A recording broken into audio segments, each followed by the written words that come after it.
गजाननं भूतगणादिसेवितं कपितजम्बू फलचारुभक्षणम् उमासुतं शोकविनाशकारणं नमामि विघ्नेश्वरपादपङ्कजं शिवानन्दं शिवरूपं गुरुसाक्षात् शिव स्वयं संसारशोकहरति ध्याता शिवानन्दरूपं ब्रह्मविद्याप्रदायकं साकरे वंशवर्धितं जीव शिवाय भवति ज्ञानेन तत्पदं बोधितं जय मंगल पार्वतीपते हर हर महादेव वंदे श्रीमद्रामं सद्गुरु अतिशाय सीतया श्रेष्ठं कामाते राक्षसारी ओम तत्सत ब्रह्मणे नमः. सद्गुरु सिद्धारूढ स्वामींच्या चरणी वंदन करून श्रोत्रिय ब्रह्मनिष्ठ सद्गुरु शिवानंद स्वामी परभणीकर माझ्या हृदयामध्ये स्थापित करून सद्गुरु पंडित पितांबरजींना वंदन करून जगद्गुरु शंकराचार्यांना वंदन करून जगद्गुरु पंचाचार्यांना वंदन करून त्रिकाल वंदनीय गुरुमाऊली लिंगायक्य गुरु महाबळेश्वर शिवाचार्य महाराज यांच्याही चरणी कोटी कोटी प्रणिपात करून सद्गुरु महादेव कुंभार आप्पाजी यांच्याही चरणी अनंत कोटी प्रणिपात करून तुम्हा सर्व मोक्षजनांच्या चरणी वंदन करून आपण पंचीकरण ग्रंथामध्ये प्रवेश होऊया. ग्रंथाचं पान नंबर आज 58 काढा. तर विष्णुदत्त सावकाराचा दृष्टांत आपण बघितला आणि त्याचा सिद्धांत सुद्धा काल बघितलेला आहे. तर काल ओम नमः शिवाय म्यूट करा ताई. म्यूट करा म्हणायचं. कोटोळे ताई म्यूट करा. महादेवी ताई माईक बंद करा. तर आपण विष्णुदत्त सावकाराचा दृष्टांत बघितला आणि त्याचा सिद्धांत सुद्धा आपण बघितलेला आहे. तर काल तुम्हाला त्याचं वाचन करून या म्हणलं होतं. ह्याच्यातलं आपल्याला आज थोडे प्रश्न उत्तर घ्यायचे आहेत. वाचन केलं तरच ह्या जन्म मरणाच्या फेऱ्यातून वाचतो बघा, नाही तो भरडला जातो. म्हणून तुम्हाला वाचन करून या म्हणलं होतं. तर आपण आता थोडंसं कालचे प्रश्न उत्तर बघूया. श्रोत्रिय ब्रह्मनिष्ठ आणि वैराग्य संपन्न अशा दयाळू सद्गुरूकडून सद्गुरूची त्या शिष्यानं निष्काम भावनेनं सेवा केली आणि सेवा करून आता श्रोत्रिय ब्रह्मनिष्ठ आणि वैराग्य संपन्न अशा सद्गुरूची सेवा केलेली आहे. तर श्रोत्रिय कशाला म्हणावं?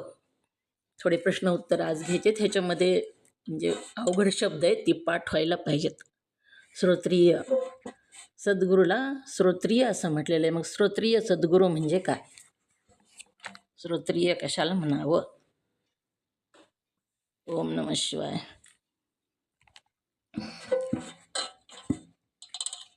बोला कुणीतरी. येत नाही कुणालाच? बोलू का?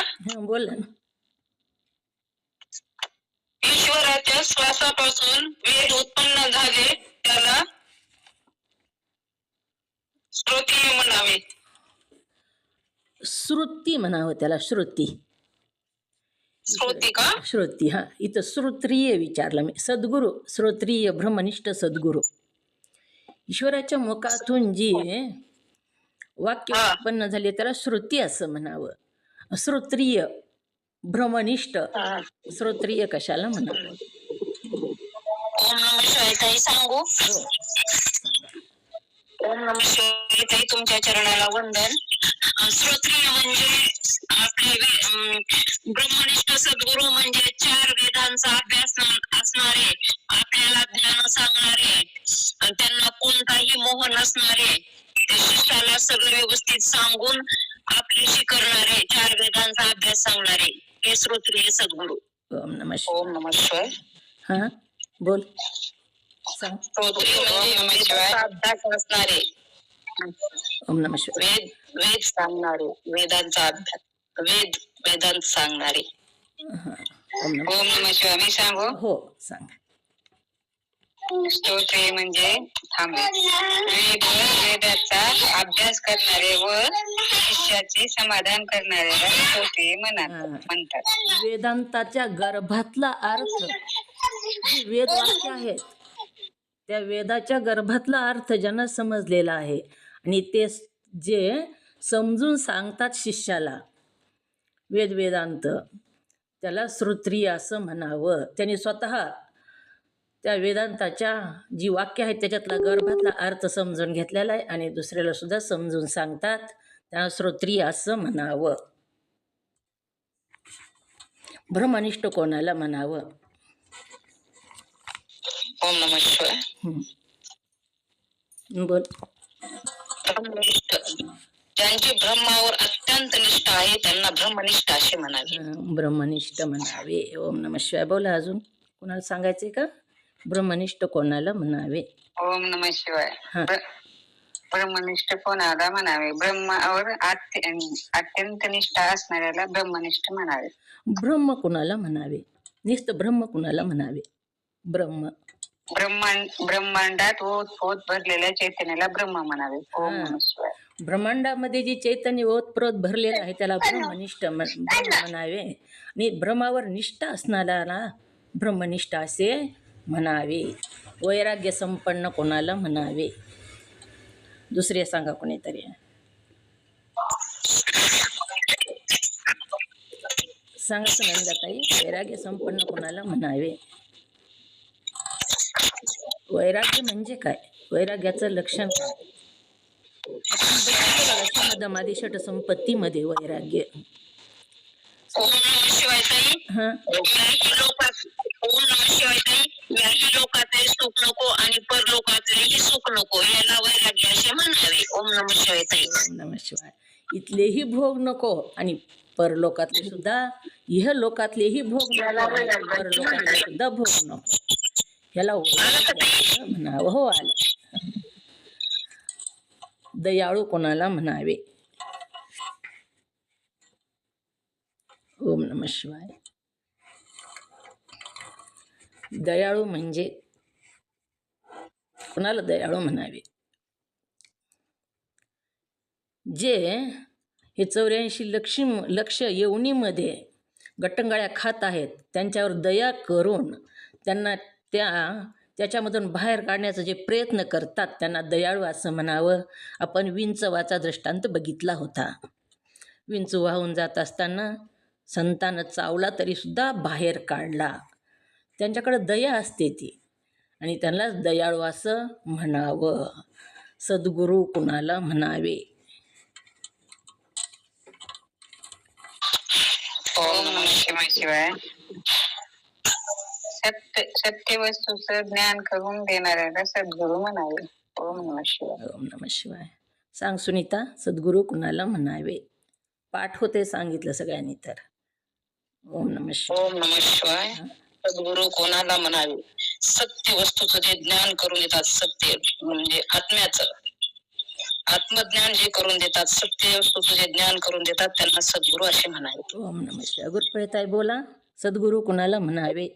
महादेवी. ओम नमः. हा मी सांगू ताई? ओम नमः शिवाय. हा. सद्गुरू कोणाला म्हणावे?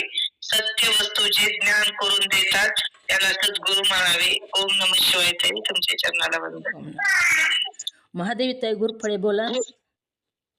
ऐकलं का आता? सद्गुरू कोणाला म्हणावे? ओम नमः शिवाय. ओम नमः शिवाय. हा बोला. सद्गुरू कोणाला म्हणावे? सत्य वस्तूचे ज्ञान करून देतात त्याला सद्गुरू म्हणावे. ओम नमः शिवाय ताई, तुमच्या चरणी वंदन. ओम नमः शिवाय. सद्गुरू सत्य वस्तूचं ज्ञान करून देतात. ओम नमः शिवाय. बोला. कोण बोलायले?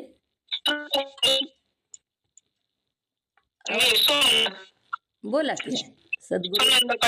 हा बोला की. सद्गुरू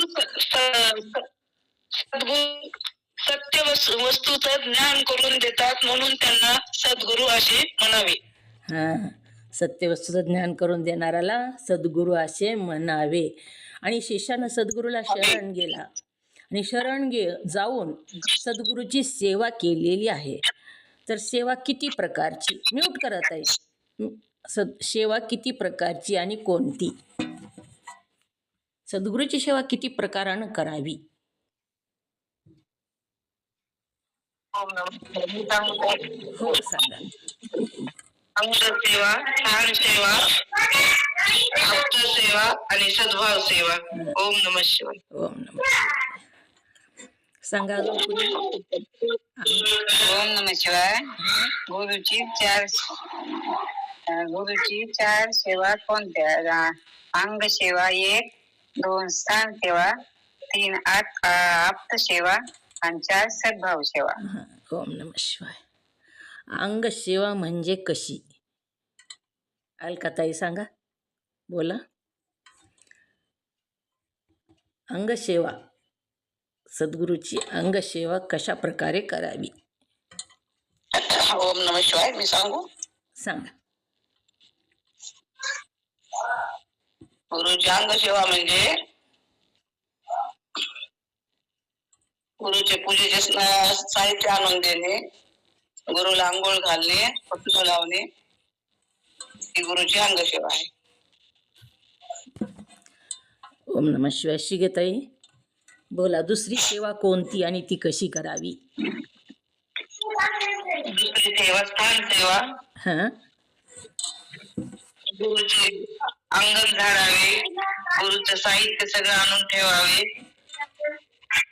गुरुला बिल फूल वगैरे सगळं आणून देणे, पूजेचे साहित्य.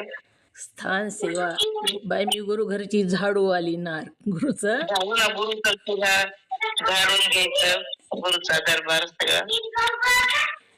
गुरु जिथं राहतात त्या ठिकाणाची सेवा करायची, ती ठिकाण स्वच्छ करायचं, त्याला स्थान सेवा असं म्हटलेलं. ओम नमः शिवाय. अंग सेवा, स्थान सेवा आणि तिसरी सेवा. ओम नमः शिवाय. हां, आप्त सेवा. सांगा, आप्त सेवा कशी? सांगू का मी? हो ओम नमः शिवाय. सांगा. सेवा घरी आलेल्या, जसं आपण पाहुणे तसं गुरु आल्यानंतर त्यांची सगळी सेवा करायची, त्यांना पंचामृत भोजन घालायचं, स्नानात साहित्य द्यायचं, स्वागत करायचं त्यांचं. ओम नमः शिवाय. जयश्रीताई बोला. नमः शिवाय. ओम नमः शिवाय सांगू? हो सांगा. आप्तसेवा म्हणजे आपले जे नातेवाईक कोणी पाहुणे आले, आपण त्यांचं कसं मनापासून घरात आले ते स्वागत करायचं, या बसा, त्यांना चहा पाणी जर व्यवस्थित करतो, त्यांना चांगलं बोलायचं, त्यांना जेवायला व्यवस्थित करायचं, गोड धोड काहीतरी करून, आणि ते मनाभावातून करायचं. हां, ओम जे आपल्या बोला बोला. आलं का? हो आलं, चांगलं बरोबर आलं. जे आपण मनाभावातून करतो, आपल्या जितक्या प्रेमानं करतो तितकेच त्या गुरुची सेवा करायची आपण. हां, त्याला सद्भाव सेवा असं म्हटलेलं आहे. माया भावातून करले म्हणजे अंतःकरणाची भावना शुद्ध ठेवून करणे, शुद्ध ठेवायची, मनोभावी सेवा करायची. आणि हे सेवा करत असताना कशी करा म्हणून सांगितलं? निष्काम. निष्काम करायची, कोणतीही इच्छा ठेवायची नाही, म्हणजे त्यांच्याकडून अपेक्षा करायची नाही की आपण सेवा केली त्यांनी आपल्याला काहीतरी द्यावं. निष्काम बुद्धीनं करायचं सगळं, निष्काम. काही अपेक्षा न ठेवता. ओम नमः शिवाय. ओम नमः शिवाय. अशा प्रकारे इथं सांगितलेलं आहे. कायानं, वाचेनं आणि शुद्ध अंतःकरणानं सद्गुरूची सेवा त्या शिष्यानं केली. आणि शिष्यानं पुन्हा गुरुनं प्रश्न विचारले बघा शिष्याला, की तुला कोणतं दुःख आहे? सद्गुरू प्रसन्न झाले सेवा केल्यामुळं. शिष्यानं आराधना केली, सेवा केली आणि गुरुनं प्रसन्न होऊन पुन्हा विचारलेलं आहे, तुला कोणतं दुःख आहे? तर मग शिष्यानं किती प्रकारचं दुःख सांगितलं सद्गुरुदेवाला? किती प्रकारच्या दुःखानं मी त्रास्त झालो असं सांगितलं, आणि कोणते? काकी बोला, आलं का लक्षात? ओम नमः शिवाय. हां, शिष्याने गुरुला 3 प्रकारचे दुःख होते म्हणून सांगितले. हां, एक अध्यात्म दुःख, 2 अधिभूत दुःख, 3 अधिदैव दुःख, हं. असे 3 दुःख होते तुम्ही सांगितले. 3 प्रकारचे ताप होते, तर तापत्रय 3 प्रकारचं ताप होईलाय, दुःख होईले असं शिष्यानं सांगितलेलं आहे. आता अध्यात्म ताप कशाला म्हणावं? अध्यात्म ताप कशाला म्हणावं? ओम नमः शिवाय. हं. ओम नमः शिवाय. बोल. ओम नमः शिवाय सांगू का? थांबा, ओम एक नमः शिवाय. मिनिट सांगा. हा सांगा. दुसरे ताप अजून. अध्यात्म ताप कशाला म्हणावे? आत्म्याचा आश्रय करून वर्तमान देह इंद्रिय कडून जो ताप होतो, आत्म्याचा आश्रय करून वर्तमान देह इंद्रियाकडून जो ताप होतो त्याला अध्यात्म ताप असे म्हणतात. ओम नमः शिवाय. त्याच्यामध्ये सांगू मी? हो, अध्यात्म ओम नमः तापाचं शिवाय. लक्षण पण सांगायचं आणि पुन्हा खालचे दुसरे 2 पण सांगायचे. लक्षण आधी ओम सांगा. सांगू का? मी सांगू. हो सांगा. अध्यात्म ताप कशाला म्हणावे? आत्म्याचा आश्रय करून वर्तमान देह इंद्रिय याकडून जो ताप होतो त्याला अध्यात्म ताप असे म्हणतात. यामध्ये 2 प्रकार येतात, आदिताप आणि व्याधिताप. आता आदिताप म्हणजे अनंत जन्मात झालेले पाप पुण्य असते, याच्या योगाने जो ताप होतो त्याला आदिताप असे म्हणतात. आणि व्याधिताप म्हणजे एखादा आजार जीवाला घडलेला असेल किंवा किती प्रयत्न करून किती औषध पाणी करून तो बरा होत नसेल त्याला व्याधिताप असे म्हणतात. बरोबर. उदाहरणार्थ ते कर्क, क्षयरोग, असाध्य रोग, न बरा होणारा रोग, टीबी असे जे आजार असतात. ओम नमः शिवाय. सांगा बरं ताई. हा सांगा, पूर्ण सांगा. आध्यात्मिक ताप. हो, अध्यात्म तापच सांगा म्हणजे पाठ होते. आध्यात्मिक ताप म्हणजे काय? आत्म्याचा आश्रय करून वर्तमान देह इंद्रियाकडून जो ताप होतो त्याला अध्यात्म ताप म्हणतात. त्याच्यात 2 आदिताप आणि व्याधिताप. आदिताप म्हणजे काय? अनंत जन्मात झालेले पाप पुण्य असते, त्याच्या योगाने जो ताप होतो त्याला आदिताप म्हणतात. व्याधिताप म्हणजे काय? एखाद्या आजारावर जीवाच्या जडलेल्या असलेल्या अनेक औषधाने बरी होत नाही त्याला व्याधिताप म्हणतात. उदाहरणार्थ कॅन्सर, कोणती रोग. ओम नमः शिवाय. ओम नमः शिवाय. मग ताई बोला. ओम नमः शिवाय. हा, अधिभूत ताप सांगा तुम्ही.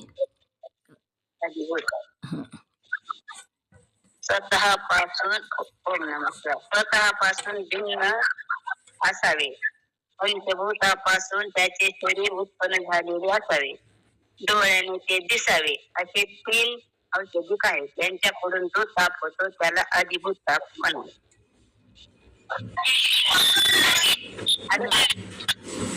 ओम नमः शिवाय. ओम नमः शिवाय. हा बोला. अधिभूत ताप म्हणजे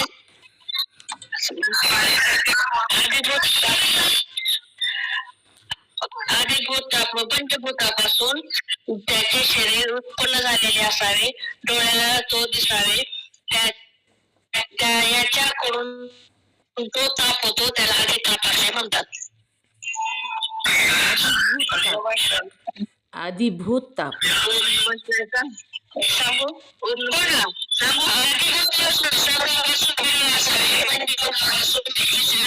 उत्पन्न झालेले असावे, डोळ्याला ते दिसावे, याच्याकडून जो ताप होतो त्याला अधिताप असे म्हणतात. आदिताप नाही. ओम नमः शिवाय. ऐका आता मंगलताई, दुसरे सांगता का म्हणजे तुमच्या लक्षात येईल. ओम नमः शिवाय. अधिभूत ताप स्वतःपासून भिन्न असावे, पंचमहाभूतापासून त्याचे शरीर उत्पन्न झालेले असावे, डोळ्याला ते दिसावे, यांच्याकडून जो ताप होतो त्याला अधिभूत ताप असे म्हणतात. उदाहरणार्थ चोर, व्याघ्र, सर्प, विंचू. हो. ऐका ताई, मी सांगते अलकाताई. मी सांगते आदिभूत ताप म्हणजे स्वतःपासून भिन्न असावे. पंचमहाभूतापासून झाले पंचमहाभूतापासून त्यांचे शरीर उत्पन्न झालेले असावे. डोळ्याला ते दिसावे. यांच्याकडून जो ताप होतो त्याला अधिभूत ताप असे म्हणतात. उदाहरणार्थ चोर, व्याघ्र, विंचू, साप. हो आलं, बरोबर आलं. अलकाताई, आधी दैवताप कशाला म्हणतात? हात वरी केलेल्या लोकांना विचारते आता. आधी दैवताप. ओम नमः शिवाय. अलकाताई बोला.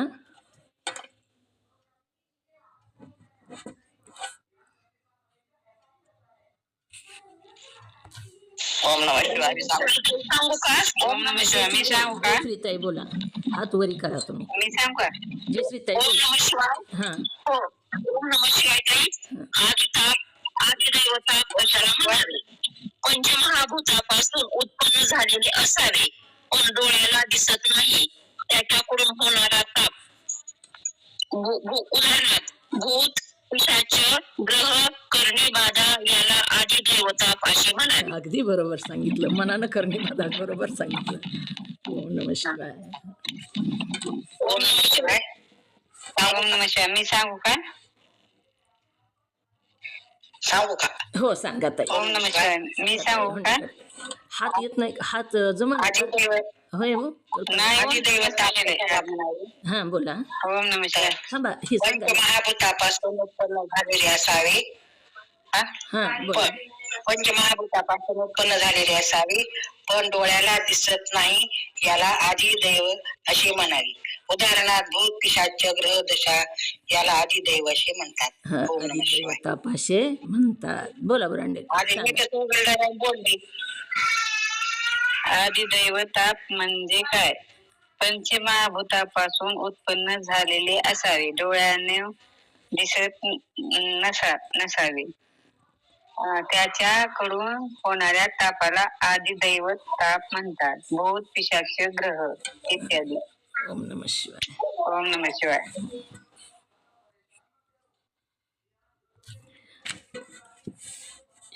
ओम नमः शिवाय. सांगायचं का कुणाला अजून?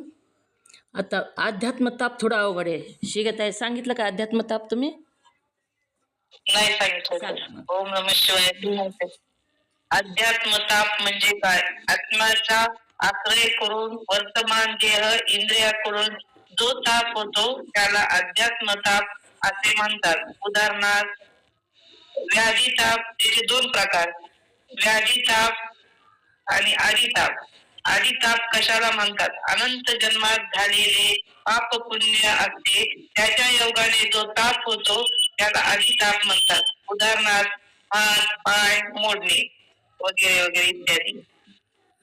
ध्येय इंद्रियाचा त्रास होणे, मनाला ध्येय. आध्यात्मिक सांगतो कमी. व्याधी ताप. व्याधी ताप म्हणजे काय? एखादा आजार जीवाला जडलेला असतो, तर किती औषध घेतले तरी ते बरा होत नाही, त्याला व्याधी ताप असे म्हणतात. ओम नमः शिवाय. उदाहरणार्थ कॅन्सर, क्षयरोग इत्यादी इत्यादी. ओम नमः शिवाय. शिवाय. छान सांगितलं. एकदम छान सांगितलं. ओम नमः शिवाय. कोण म्हणाले सांगू का? ओम नमः शिवाय. मी सुगंध पाटील. हां सांगा. सांगू का? हो सांगा. अध्यात्म ताप कशाला म्हणावे? वर्तमान इंद्रिय देहाकडून जो ताप होतो त्याला अध्यात्म ताप म्हणतात. आधी ताप अनंत जन्मात झालेले पाप पुण्य असते, त्यांच्या योगाने जो ताप होतो त्याला आधी ताप म्हणतात. आधी ताप एखादा असणार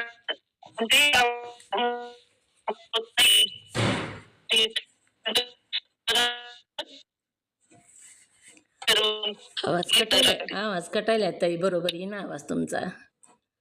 म्हणजे मधून मधून कटायलाय. ओम नमः शिवाय. आवाज आम्हाला येईना तुमचा. अरे नाही का काय कटायलाय आवाज? तर पण तुमचा गेले का मला? हो, तुमचा गेलेला आवाज. तुम्ही मोबाईल जवळ धरा, मग जरा जवळ धरून सांगा. बर.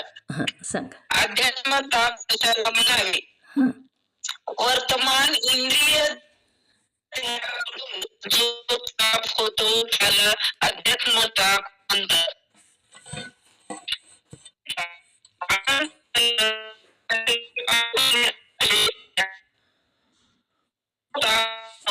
त्याला ताप म्हणतात. म्हणावी एखादा आजार जीवाला असतात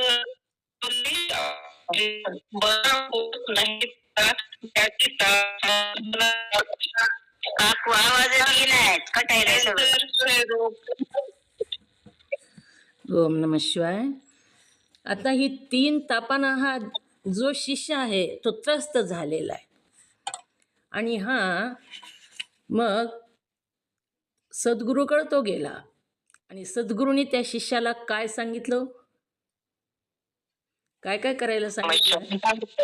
हो, बोला, सांगा. सद्गुरू म्हणाले, सर्व पाप कर्माचा त्याग करून पुण्यकर्माचे फल ईश्वरास अर्पण करून समाधी साधनाने संपन्न हो आणि दुर्जनाचा संग सोडून दे व माझ्या उपदेशावर विश्वास ठेव. तो उपदेश हाच की हा स्थूल देह तो तू नव्हे. हा स्थूल देह नश्य आहे, म्हणजे तो दिसतो आहे, तू द्रष्टा आहेस. ओम नमः शिवाय. ओम नमः शिवाय. अगदी बरोबर सांगितलं. आता सर्व पाप कर्माचा त्याग कर म्हणून सांगितलं. पुण्यकर्माचं फळ ईश्वराला अर्पण कर म्हणजे पुण्यकर्म कर म्हणून सांगितलं. कर पण कसं कर? तर निष्काम भावनेनं कर, म्हणजे ईश्वराला अर्पण कर, त्याचं जे फळ तुला प्राप्त होईल ती. आणि समाधी साधनाने संपन्न हो. आता समाधी साधन, शम आणि आधी म्हणजे त्याच्याबरोबरचे, ही किती साधन आहे? तो किती साधनं सांगितले पहिल्याच दिवशी आपलं म्हणजे झालेला विषय हा. किती साधन आहेत?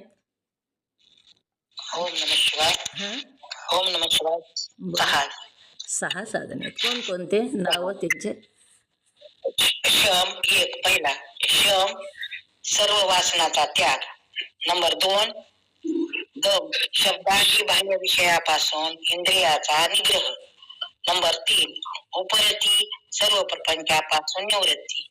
नंबर 4 तितिक्षा शीतोष्णादी सुखदुःखादी द्वंद्व धर्म जोडीने असणारे 2 धर्म ते सहन करण्याची योग्यता. नंबर 5 श्रद्धा ब्रह्मनिष्ठ सद्गुरूच्या त्याचप्रमाणे वेदांत शास्त्रातल्या वाक्यांच्या ठिकाणी भक्ती. आणि 6 समाधान सच्चिदानंद स्वरूप जाणून घेतेवेळी केलेली चित्ताची एकाग्रता असावी. ओम नमः शिवाय. ओम नमः शिवाय. याला षटसंपत्ती. हां, ही षटसंपत्ती असायला पाहिजे. शम आधी म्हणजे शम पाहिजे, पण त्याच्याबरोबर ही 6 साधनं आपल्याला तू अंगीकार कर. ही 6 साधनं ज्यावेळेस आपल्या अंगीकार होईल त्यावेळेसच आपण ह्या पंचीकरण ग्रंथाचा अधिकारी होतो. बघा, ही साधनाचा अंगीकार आधी करावा लागतो. म्यूट करा ताई, अलकाताई म्यूट करा, म्यूट करा अलकाताई. तर समाधी साधनाने संपन्न होऊन म्हणजे ह्या साधनाचा अंगीकार कर. हे साधनाने संपन्न हो आणि दुर्जनाचा संग सोडून तू माझ्या उपदेशावर विश्वास ठेव. आता इथं दुर्जन कुणाला म्हटलंय हो? किती दुर्जन आहेत आणि कोणते दुर्जन कोणाला म्हटलं इथं? ओम नमः शिवाय. सांगू का? जयश्रीताई बोला. जयश्रीताई बोला. मी सांगू का? हात वरी केलाय त्यांनी, बोलू. जयश्रीताई बोला.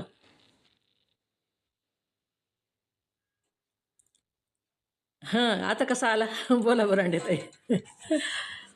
सांगा बुरांडेताई, सांगा ना. ओम नमः शिवाय.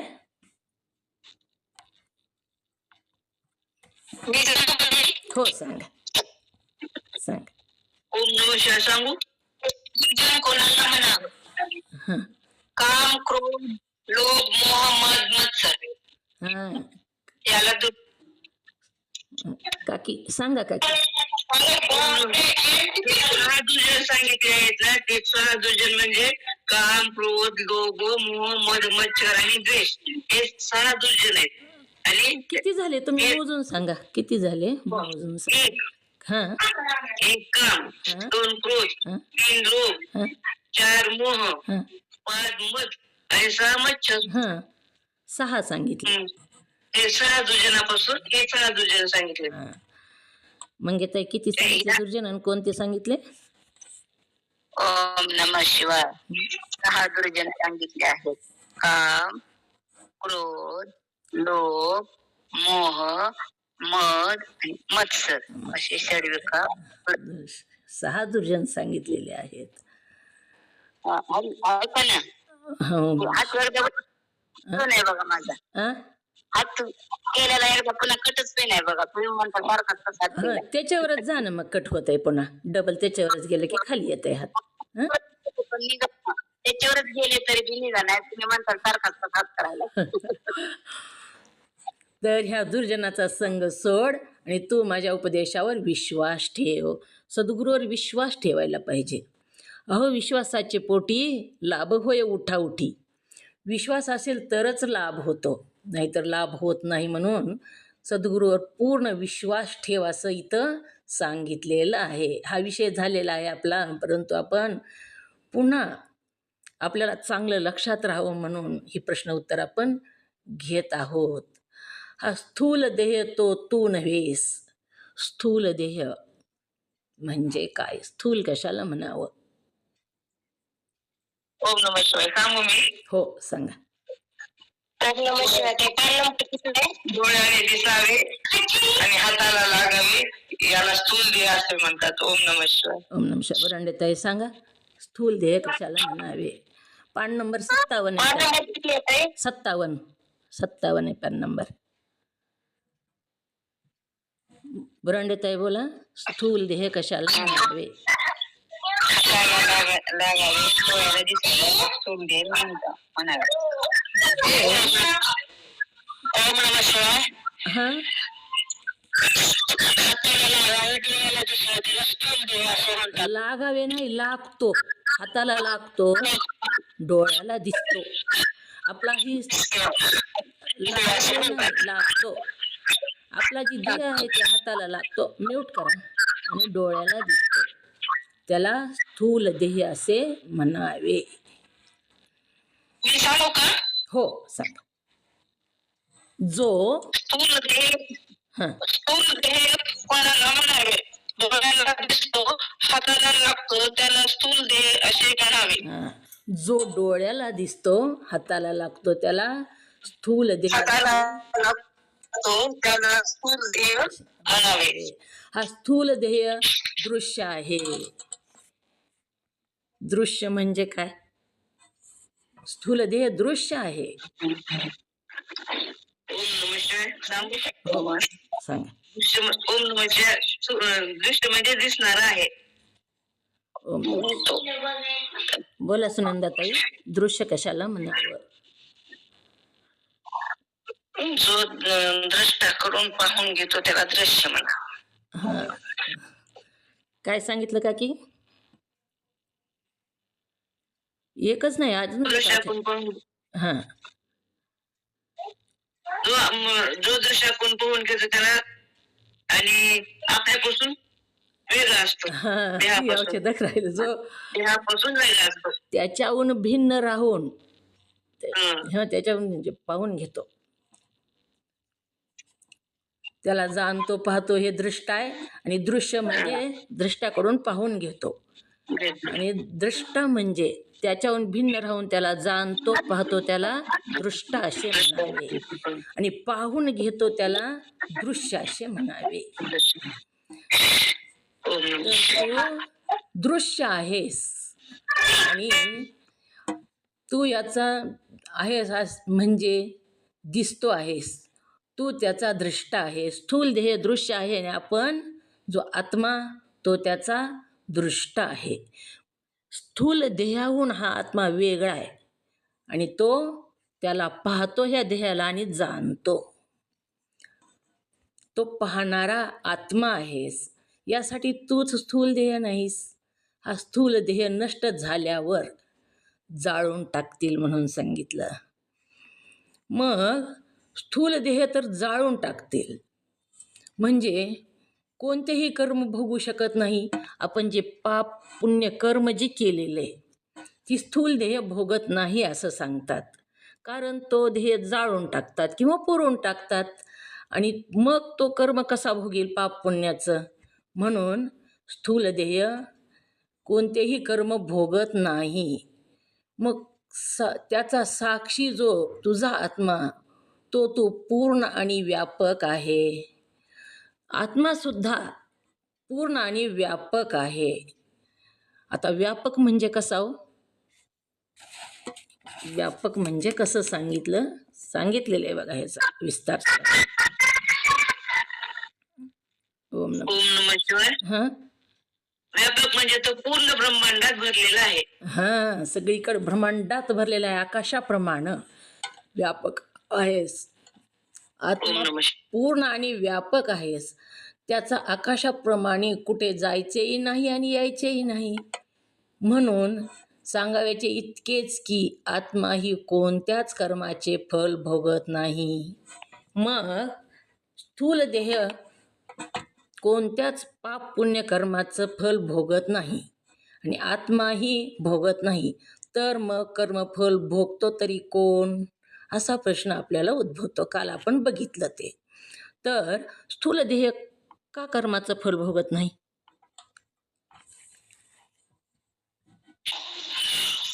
ओम नमः शिवाय. ओम नमः शिवाय. तो इथंच पडतो, दफन केला जातो, म्हणून तो कर्माचे भोग भोगत नाही. मग आत्मा भोगतो का? कोण भोगतो कर्माचं भोग फल? आत्मा पण भोगत नाही, सूक्ष्म देह भोगतो. सूक्ष्म देह भोगतो, आत्मा भोगत नाही. ओम नमः शिवाय. ओम नमः शिवाय. आत्मा का भोगत नाही? तर कर्मफल आत्माही भोगत नाही. तो कुठं जात नाही, कुठं येत नाही, काहीच नाही.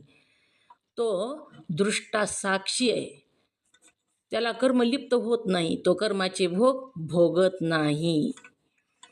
असा प्रश्न सहजच उद्भवतो.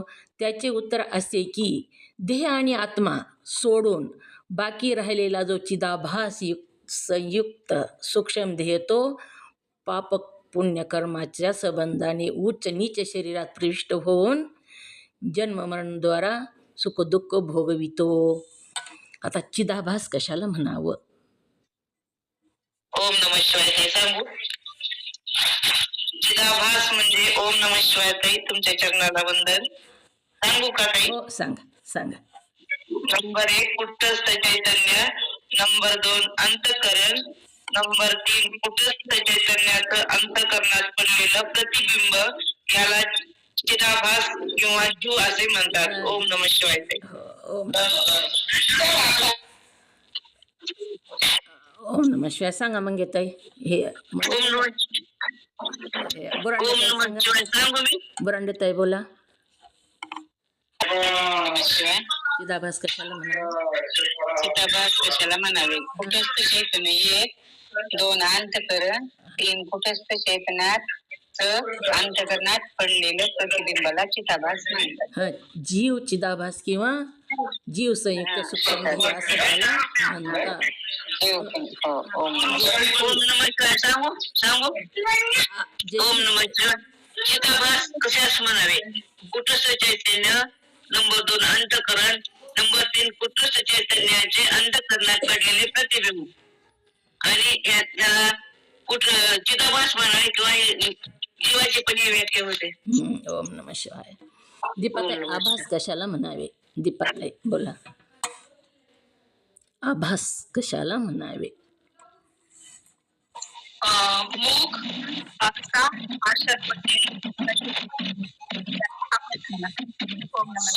आवाज तुमचा नीट आला नाही ताई, मोबाईल जवळ ओम धरा. नमः शिवाय. हा. आभास कशाला म्हणतात ताई? नंबर एक मुख, नंबर दोन आरसा आणि आरसात पडलेलं मुखाचं प्रतिबिंब त्याला अहम असे म्हणा. ओम नमः शिवाय. आला आता. हो आलं आलं. जैसे चिदाभास. हा. आभास कशाला म्हणावे? ओम नमः शिवाय ताई, तुमच्या चरणाला वंदन. आभास कशाला म्हणावे? नंबर एक मुख, नंबर दोन आरसा, आरशात पडलेलं मुखाचं प्रतिबिंब याला आभास असे म्हणावे. हा, त्याला आभास. आभास का म्हणावे तर तो मुखासारखं दिसतं, सगळं मुखासारखं दिसतं पण मुख नसतं. आणि चिदाभास सुद्धा सगळं चैतन्यासारखं दिसतं बघा, परंतु ते चैतन्य नसतं. चैतन्यातलं गुणधर्म त्याच्यामध्ये नसतात. म्हणून आरशामध्ये जे प्रतिबिंब पडलं त्याला आभास म्हणावं.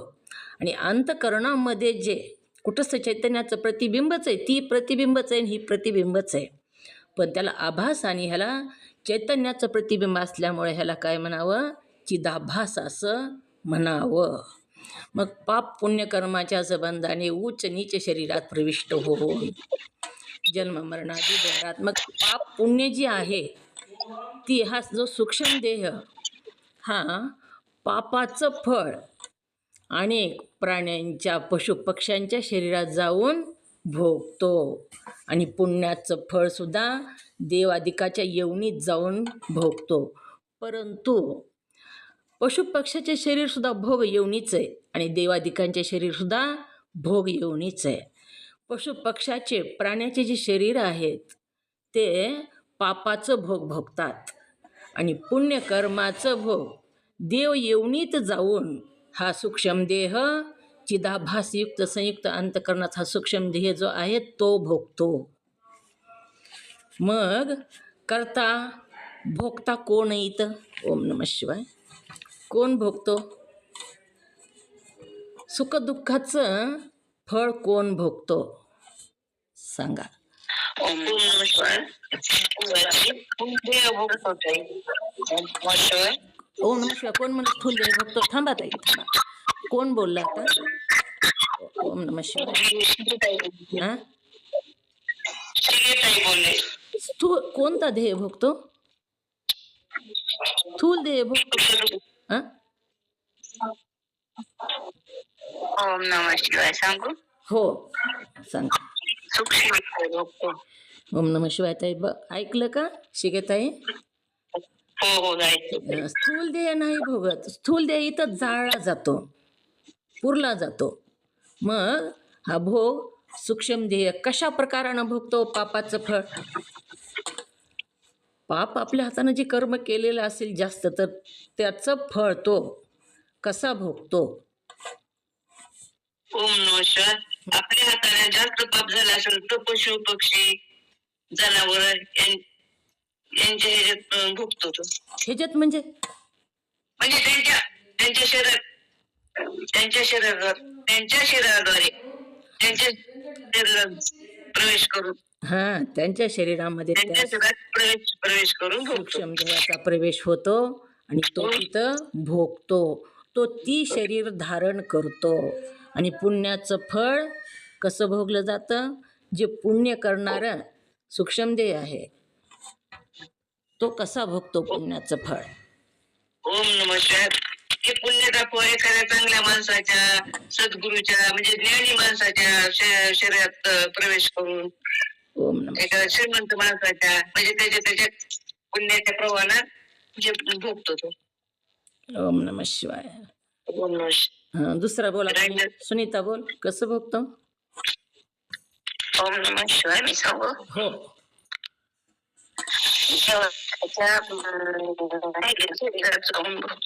देवताच्या येवणीत जाऊन तो भोगतो त्या पुण्याचं फळ. आणि जेव्हा पुण्य संपतं त्याचं, तेव्हा पुन्हा त्याला सुद्धा मनुष्य येवणीतच यावं लागतं. पुण्य करण्यासाठी देव येवणीत पुण्य करता येत नाही आणि पशु येवणीत सुद्धा पुण्य करता येत नाही. पशु पक्ष्याच्या येवणीत तर स्वतःच्या देहाचं सुद्धा त्याला भान नसतं. म्हणून देव येवणीत तो पुण्याचं फळ भोगतो, पण तिथंही पुण्य करता येत नाही दुसरं, फक्त फळ भोगायचं आहे. आणि पशुयोनीत सुद्धा पापाचं फळ नुसतं भोगायचं, तिथं करता काहीच येत नाही.